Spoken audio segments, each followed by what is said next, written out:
जय हरश्याम, जय हरे संजीवनी। साथियों, आज हम एक और प्रोडक्ट की जानकारी लेंगे, जिसका नाम है हरे संजीवनी सॉइल स्पेशल। लेकिन अभी रबी का सीजन शुरू हो चुका है, तो हम सभी जैसे कि अलग-अलग फसलों प्लॉट पर जाते हैं, अलग-अलग किसानों को मिलते हैं, तो किसानों से क्या बात करनी चाहिए? इसके बहुत ही अ, हमारे सामने एक चैलेंज होता है, क्योंकि किसानों को देखिए जैसे हम बताते हैं ऐसा-ऐसा प्रोडक्ट है, ऐसे रिज़ल्ट आते हैं, तो किसान ज़्यादा कन्विंस नहीं होते। लेकिन जब भी हम किसानों के पास जाते हैं, तो हमें एक ही चीज़ पर ध्यान देना है, एक ही चीज़ किसान को भी समझानी है, ताकि वो आसानी के साथ कन्विंस हो जाए। तो साथियों देखिए, इसमें सबसे अहम बात ये है कि हमारा जो उद्देश्य है, वो उद्देश्य है कम से कम खर्च में ज़्यादा से ज़्यादा उत्पाद कैसे निकाल सकते हैं। तो ये फसल कोई भी हो उसके लिए यही 3 टॉपिक के ऊपर हमें ज़्यादा से ज़्यादा फ़ोकस करना है। उसमें साथियों सबसे पहले होता है soil health special sorry soil health management. तो देखिए, ये जो सॉइल हेल्थ मैनेजमेंट है, इसके ऊपर हम क्या कर सकते हैं? यानी कि ये क्यों इतना महत्वपूर्ण भूमिका निभाता है, ज़्यादा से ज़्यादा उत्पाद निकालने में।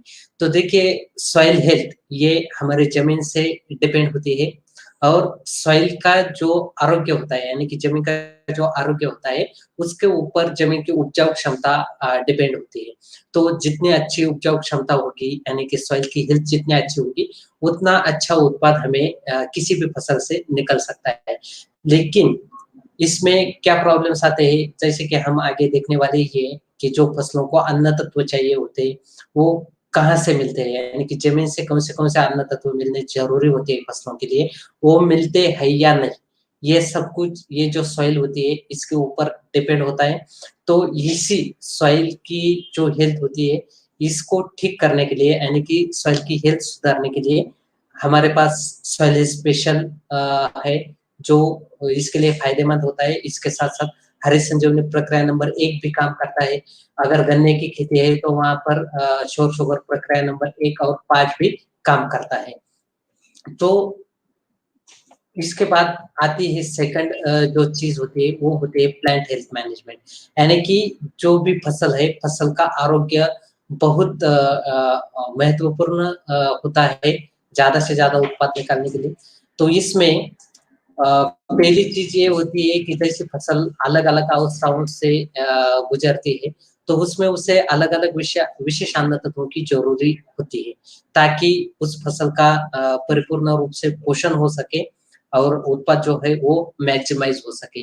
तो उसमें सबसे पहले हमें करना पड़ता है वो है न्यूट्रिएंट मैनेजमेंट, जिसके लिए हम हरी संजीवनी प्रक्रिया नंबर 2, प्रक्रिया नंबर 3 और प्रक्रिया नंबर 4 का इस्तेमाल करते हैं। इसके साथ-साथ अगर फलों की खेती है, फलों की बागवानी है, तो वहाँ पर फ्रूट स्पेशल का हमें लाभ मिलता है। अगर गन्ने की खेती है, तो श्योर शुगर प्रक्रिया नंबर 2, प्रक्रिया नंबर 3 और प्रक्रिया नंबर 4 का हमें फ़ायदा मिलता है। अब ये हो गई सिर्फ़ न्यूट्रिएंट अवेलेबिलिटी यानी कि जो परिपूर्ण पोषण होता है फसलों का इसके लिए।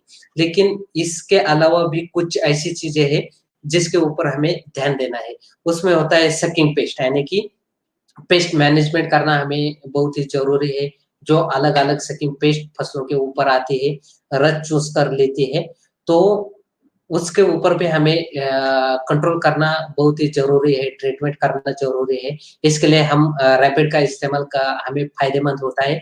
उसके बाद होती है वो इंसेक्ट मैनेजमेंट जो अलग-अलग पत्ते खाने वाली इल्लियाँ होती है, फ्रूट बरर होती है, स्टेम बरर होती है, तो उस हिसाब से हमें ट्रीटमेंट करनी ज़रूरी है।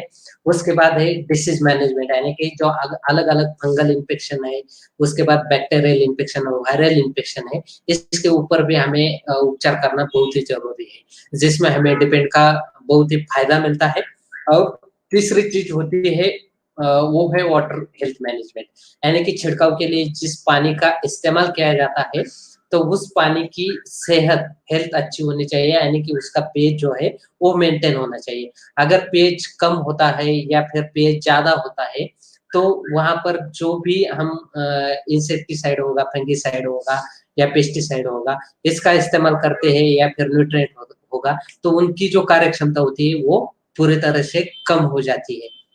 तो इसके लिए वाटर हेल्थ मैनेजमेंट भी हमें बहुत ही ज़रूरी है और इसी वाटर हेल्थ मैनेजमेंट के लिए जल्द जल्द से जल्द हरी संजीवनी में एक और प्रोडक्ट आ जाएगा, जो वाटर हेल्थ मैनेजमेंट के ऊपर काम करेगा।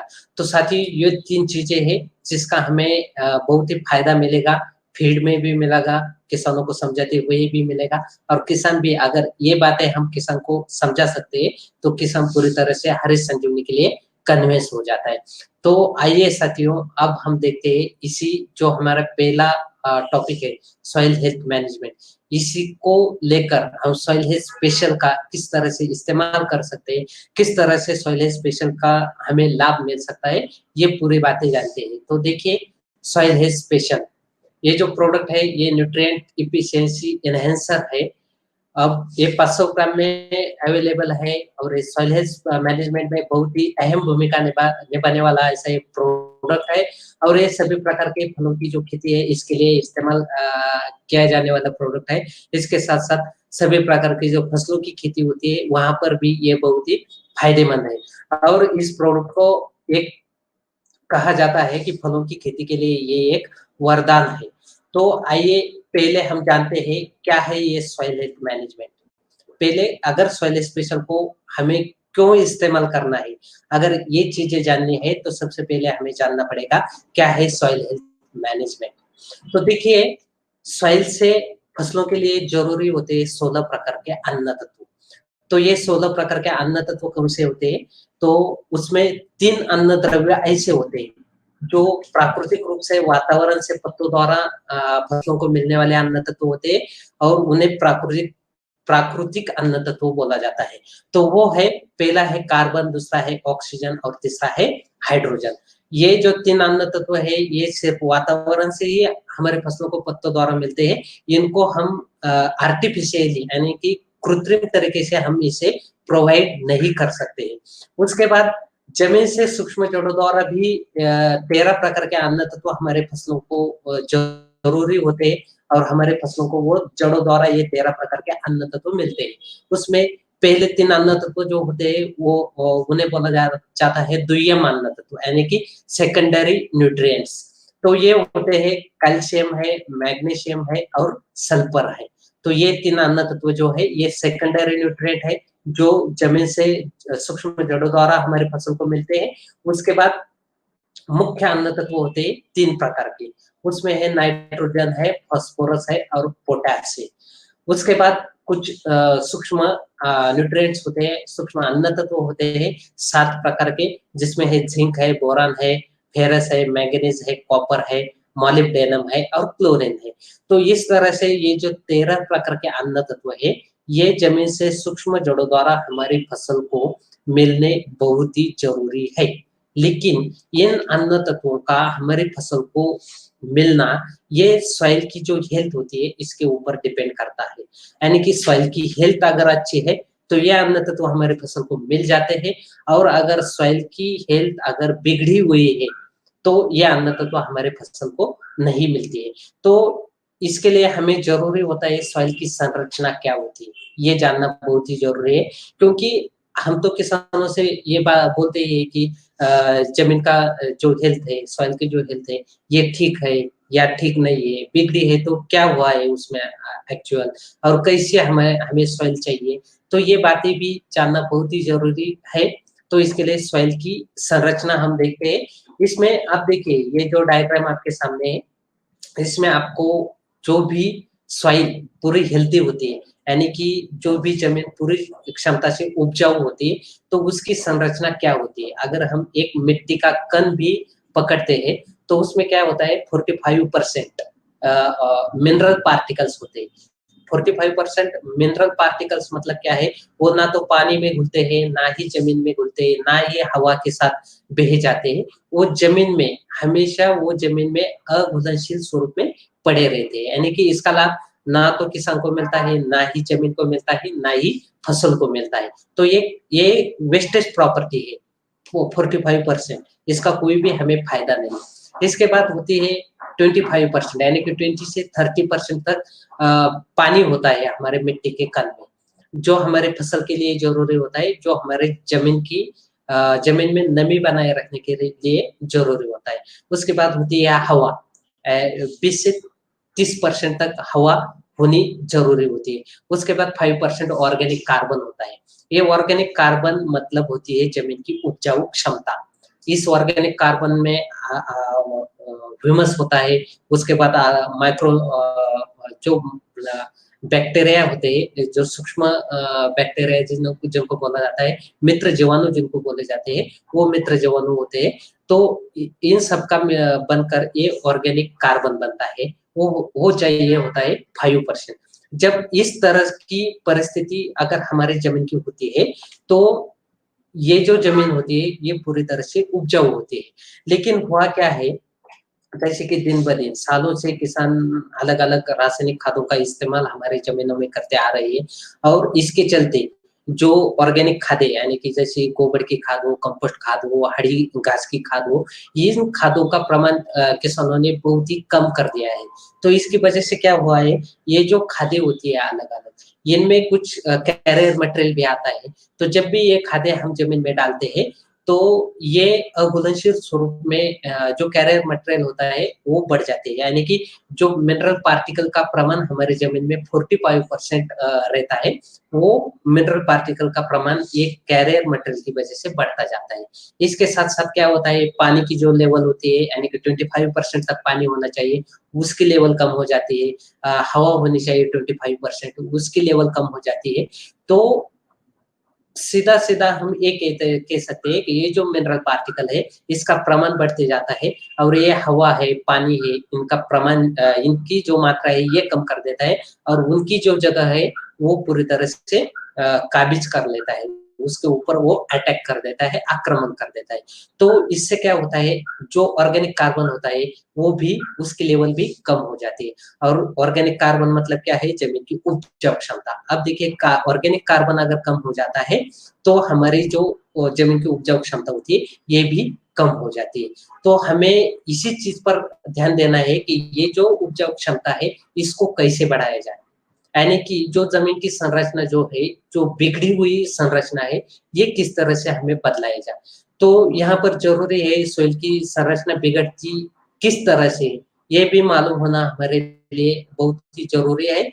तो सॉइल की संरचना में जो बिगाड़ होते हैं, उसके कुछ कारण हैं। उसमें से हम कुछ कारण देखते हैं।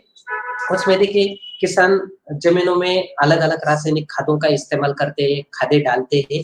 उसमें मुख्य खाद का इस्तेमाल किया जाता है, जैसे कि नाइट्रोजन, फास्फोरस, पोटाश, ये जो न्यूट्रिएंट होते हैं, मेन न्यूट्रिएंट होते हैं, इसका इस्तेमाल किया जाता है। तो ये मेन न्यूट्रिएंट्स कौन से खाद में आते हैं, उसमें हम फॉर एग्ज़ाम्पल देखते हैं, डीएपी होता है यानी कि 18-46-00 होता है, उसके बाद 10-26-26 होता है, 24-24-00 होता है, 19-19-19 होता है, 12-32-16 होता है, 28-28-00 होता है।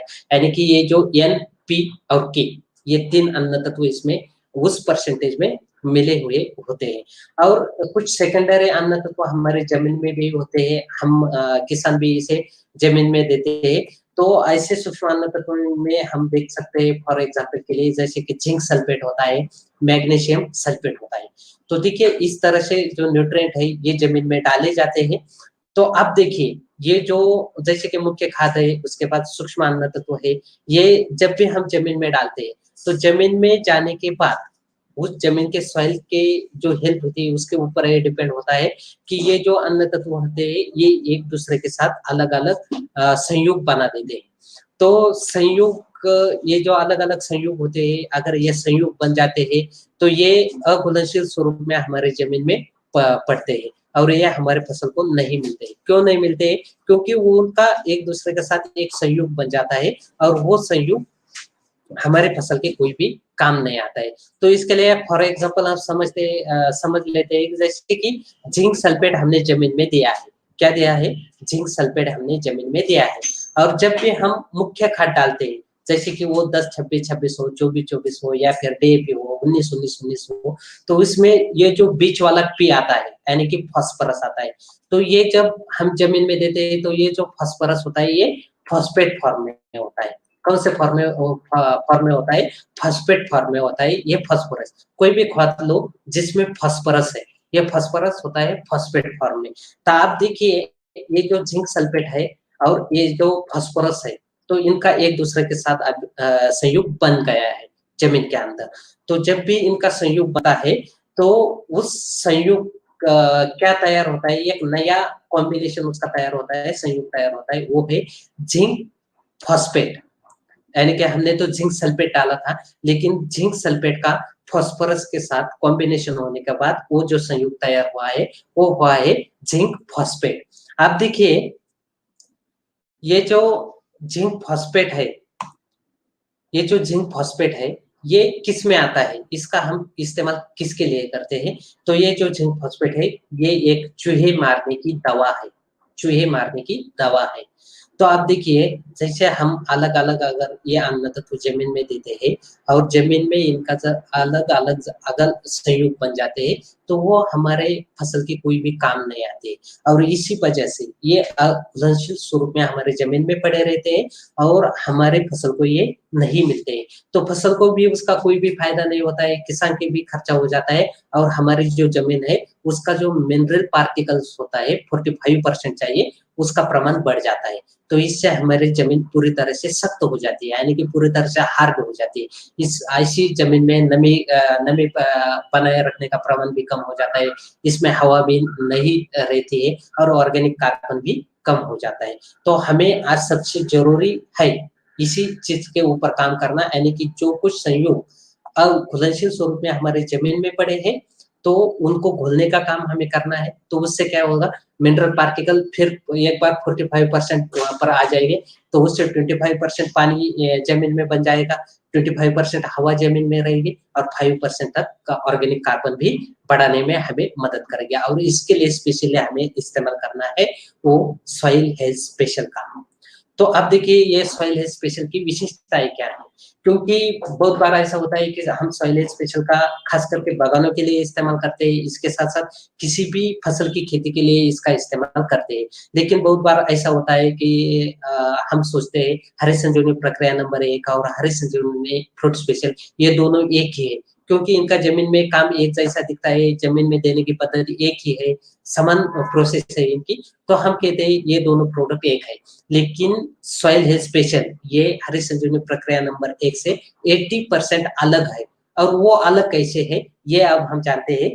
तो देखिए सॉइल हेल्थ स्पेशल के 5 ऐसे विशेषताएँ हैं जो हरे संजीवनी प्रक्रिया नंबर 1 में नहीं है। तो ये क्या 5 विशेषताएँ हैं, इनके ऊपर हम फोकस करते हैं। तो किसान ज़मीनों में अलग-अलग खादें डालते हैं। जैसे रासायनिक खाद होती है, डीएपी 10, 26, 26, 12, 32, 16 आदि। उसके बाद ऑर्गेनिक खादों का इस्तेमाल करते हैं कई सारे किसान, जैसे कि गोबर की खाद होती है, हरे घास की खाद होती है, कंपोस्ट खाद होती है। उसके बाद कोई जैविक खाद भी इस्तेमाल किए जाते हैं। जैविक खाद मतलब होती है जिसमें जीवाणु युक्त खादें जो होती है उनको जैविक खाद बोला जाता है। तो इसमें एज़ोटोबैक्टर होगा, राइज़ोबियम होगा, माइकोराइज़ा होगा, ऐसी जो बेनिफिशियल बैक्टीरिया होती है उनके उनसे युक्त खादें जो होती है उनको जैविक खादें बोला जाता है। तो ऐसी जैविक खादों का भी इस्तेमाल किसान ज़मीन में करते हैं। तो अब देखिए खाद कोई भी हो, सॉइल स्पेशल हाइली कॉन्सन्ट्रेटेड बनाया होने के कारण ये जो भी खाद ज़मीन में डाली है, इन खादों की कार्य क्षमता बढ़ाने के लिए सॉइल स्पेशल काम करता है। इन खादों को चालना देने के लिए सॉइल स्पेशल ज़मीन में काम करता है। ये हुई पहली विशेषता। उसके बाद दूसरी अलग विशेषता ऐसी है कि ज़मीन में जो लाभकारी जीवाणु होते हैं, जिनको हम मित्र जीवाणु बोलते हैं, जिनको हम सूक्ष्म जीवाणु बोलते हैं, तो इनके लिए भी ज़मीन में कुछ न कुछ खाद की ज़रूरत होती है, अन्न की ज़रूरत होती है। तो ये मित्र जीवाणुओं का जो अन्न होता है, भोजन होता है, इसकी निर्मित करने के लिए सॉइल स्पेशल हमें फ़ायदेमंद होता है। तो इससे ज़मीन में क्या होता है, मित्र जीवाणुओं की पैदावार बढ़ जाती है, तो उससे ऑटोमेटिकली ज़मीन का जो ऑर्गेनिक कार्बन होता है, जिसे सेंट्रिक कर्ब बोला जाता है, जिसे ज़मीन की उपजाऊ क्षमता बोला जाता है, तो ये ऑर्गेनिक कार्बन बढ़ाने में हमें सॉइल स्पेशल का फ़ायदा मिलता है। उसके बाद ज़मीन से जो अन्न तत्व हमारे फसल को नहीं मिलते हैं, ऐसे अन्न तत्व हमारे फसल को देने का काम सॉइल हेल्थ स्पेशल करता है। उसके बाद जमीन में जब हम सॉइल हेल्थ स्पेशल देते हैं, तो सॉइल हेल्थ स्पेशल का जो 1 कण होता है, उसका जितना वजन होता है, उससे 7 गुना ज़्यादा वजन का पानी पकड़ के रखने की क्षमता, यानी कि धारण जमीन में पानी धारण करने की क्षमता को सॉइल हेल्थ स्पेशल बढ़ा देता है। इसके बाद जमीन के साथ-साथ ये जो सॉइल हेल्थ स्पेशल है, ये जमीन के ऊपर तो काम करता ही है, लेकिन ज़मीन के साथ-साथ हमारे फसल के ऊपर भी ये काम करता है, यानी कि ज़मीन और फसल ऐसे टू वे काम ये सॉइल स्पेशल करता है। जैसे हमें पत्तों का आकार में जो पत्तों की विकास जो अवस्था होती है, उसमें हमें इसका फ़ायदा मिलता है। फूलों की अवस्था में हमें फ़ायदा मिलता है। फूलों में रूपांतरण होने में इसकी मदद मिलती है। फलों का आकार और वज़न बढ़ाने में भी हमें सॉइल स्पेशल का बहुत ही फ़ायदा मिलता है। तो ये अलग से फीचर है, जो फीचर हमें हरित संजीवनी प्रक्रिया नंबर 1 में नहीं दिखाई देते। और देखिए इसके साथ-साथ सॉइल स्पेशल क्या हमें जो एक्स्ट्रा बेनिफिट मिलते हैं, जो हमें हरित संजीवनी प्रक्रिया नंबर 1 से भी मिलते हैं। तो सूक्ष्म जड़ों की वृद्धि में हमें इसका लाभ मिलता है। ज़मीन में जो अघुलनशील तत्व होते हैं, उनको घुलने का काम सॉइल स्पेशल करता है। ज़मीन कितनी भी सख्त हो, उसे भुरभुरी करने में हमें सॉइल स्पेशल का बहुत ही बड़ा फ़ायदा मिलता है। और ज़मीन में जो अन्न तत्व होते हैं, उनको फसलों को अपटेक करके देने में हमें सॉइल स्पेशल का फ़ायदा मिलता है। तो इस तरह से सॉइल स्पेशल की विशेषताएँ हैं, कुछ विशेषताएँ जो हरित संजीवनी प्रक्रिया नंबर 1 में नहीं है, वो विशेषताएँ और उसके बाद हरित संजीवनी प्रक्रिया नंबर 1 की भी जो विशेषताएँ हैं, वो सॉइल स्पेशल की भी विशेषताएँ एक्स्ट्रा बेनिफिट के स्वरूप में यहाँ पर हमें देखने को मिलती है। तो आप देखिए सॉइल हेल्थ स्पेशल का जो इस्तेमाल है वो किस तरह से करना है, तो किसी भी रासायनिक खाद में मिलाकर हम इसे ज़मीन में दे सकते हैं, ऑर्गेनिक खाद में मिलाकर ज़मीन में दे सकते हैं या फिर जैविक खादों में भी मिलाकर हम इसे ज़मीन में दे सकते हैं। 40 से 50 किलो सूखी मिट्टी में मिलाकर भी हम इसे ज़मीन में दे सकते हैं और ये पूरी तरह से यानी कि 100% वाटर सोल्यूबल है, तो हम इसका इस्तेमाल ड्रेंचिंग के लिए भी कर सकते हैं या फिर हम ड्रिप इरिगेशन द्वारा भी इसे ज़मीन में दे सकते हैं। इसके साथ-साथ हरी संजीवनी प्रक्रिया नंबर 1, श्योर शुगर प्रक्रिया नंबर 1, श्योर शुगर प्रक्रिया नंबर 5 के साथ भी हम इसको मिक्स कर ज़मीन में दे सकते हैं।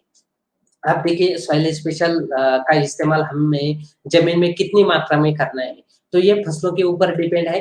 जैसे कि फलों की बागवानी यानी कि जो फलों की फसलें होती है, फलों के पौधे होते हैं, इनके लिए हमें इसका इस्तेमाल ज़मीन में 500 ग्राम के 1 से 2 पाउच यानी कि जितनी ज़्यादा मात्रा पौधों की 1 एकड़ में रहेगी या फिर कितने ज़्यादा साल के पौधे हैं, इसके ऊपर ये डिपेंड होगा, उस हिसाब से हमें इसकी मात्रा ज़मीन में बढ़ानी पड़ेगी। तो फलों की बागवानी के लिए 500 ग्राम के 1 से 2 पाउच का हमें इस्तेमाल एक बार ज़मीन में करना है। उसके बाद पहला जो डोज़ है, तो ये देखिए फलों की बागानों के लिए, फलों के पौधों के लिए इसका पहला जो डोज़ है, वो बाहर ट्रीटमेंट शुरू करते समय जो पहला पानी दिया जाता है, तो उस पानी में हम सॉइल स्पेशल का इस्तेमाल करना ज़रूरी है या फिर पहला पानी देने से 15 से 20 दिनों में, यानी कि पत्तों की जो विकास अवस्था होती है, इस विकास अवस्था में हमें सॉइल स्पेशल का पहला एप्लीकेशन फलों की बागानों में करना बहुत ही आवश्यक है। इसके बाद दूसरा एप्लीकेशन हमें ज़रूरी है, वो फूलों का रूपांतरण जब फलों में होता है, यानी कि जो फलों की सेटिंग अवस्था होती है, इस अवस्था में हमें इसका सेकंड एप्लीकेशन देना बहुत ही ज़रूरी है। या फिर फलों की विकास अवस्था में भी हम इसका एप्लीकेशन दे सकते हैं। तो ऐसे 2 बार हमें फलों की बागवानी के लिए सॉइल स्पेशल का एप्लीकेशन देना है। उसके बाद अलग-अलग जो खेतों की फसलें होती है, जैसे कि गेहूँ है, चना है, उसके बाद प्याज़ है, उसके बाद कोई भी पत्ता सब्ज़ी हो या फिर फल सब्ज़ी हो या फिर आलू हो सरसों हो, गन्ना हो, तो किसी भी प्रकार की फसल हो, उसके लिए भी हम सॉइल स्पेशल का इस्तेमाल कर सकते हैं। तो ऐसी फसलों के लिए हमें इस्तेमाल करना है पहला एप्लीकेशन देना है फसल की बुआई या रोपाई करते समय हम एप्लीकेशन कर सकते हैं या फिर बुआई या रोपाई करने से 30 दिनों तक हम कभी भी सॉइल स्पेशल का इस्तेमाल ज़मीन में कर सकते हैं। तो यहाँ पर अगर हम हरी संजीवनी का इस्तेमाल कर रहे हैं, तो हरी संजीवनी प्रक्रिया नंबर 1 के साथ भी हम ये पहला एप्लीकेशन सॉइल स्पेशल का हम कर सकते हैं। और उसके बाद दूसरा जो एप्लीकेशन है इसका, वो फलों की विकास अवस्था में हमें या फिर फूलों की अवस्था में हमें दूसरा एप्लीकेशन सॉइल स्पेशल का करना है। 500 ग्राम पर एकड़ की मात्रा में हमें सॉइल स्पेशल का इस्तेमाल खेतों की फसलों के लिए करना अनिवार्य है। तो इस तरह से सॉइल स्पेशल का हम इस्तेमाल कर सकते हैं। अब देखिए सॉइल स्पेशल के इस्तेमाल जब भी हम करते हैं, तो इसके लिए हमें निर्देश है कि सभी प्रकार के खादों के साथ हम सॉइल स्पेशल का मिलाकर दे सकते हैं, लेकिन जो अति एसिडिक खादें होती है, इनके साथ हमें सॉइल स्पेशल का इस्तेमाल नहीं करना है। तो साथियों देखिए कि इस तरह से हमें ये सॉइल स्पेशल जो है इसका इस्तेमाल करना है। तो अगले मंडे को हम फिर एक नया प्रोडक्ट लेके आपके सामने होंगे। तब तक आपको ये जो सॉइल हेल्थ है इसका पूरा स्ट्रक्चर समझ लेना है, इसका पूरा सिस्टम हमें समझ लेना है, जान लेना है। यही बात हमें किसानों को भी समझानी है। इसके लिए ये जो प्रोडक्ट का जो ट्रेनिंग है, ये आपको बहुत ही फ़ायदेमंद रहेगा। और आपने जो वक़्त दिया हरीश संजीवनी के लिए, इसके लिए मैं हरीश संजीवनी की पूरी टीम की तरफ से आपको आपका आभार मानता हूँ, आपको धन्यवाद देता हूँ। जय आर श्याम, जय हरीश संजीवनी।